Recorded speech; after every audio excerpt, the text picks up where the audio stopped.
ছাত্র জনতা আমাদের সমন্বয়কদের যখন সচিবালয়ের ভিতরে আটকা রাখছে, ছাত্র জনতা যখন তাদেরকে উদ্ধার করতে গেছে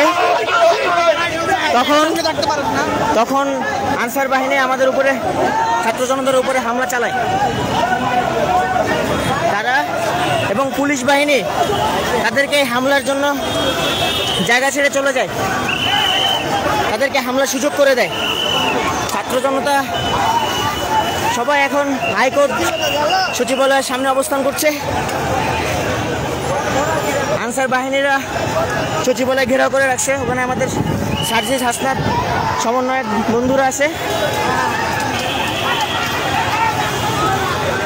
ছেলেপেলে ছড়াই ছিটায় অবস্থান করছে, রণক্ষেত্রের মতো তৈরি হয়েছে আজকে।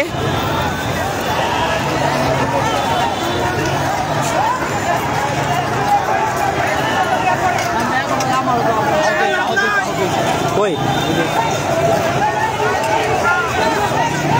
আমাদের এক ভাই খুব আহত হয়েছে।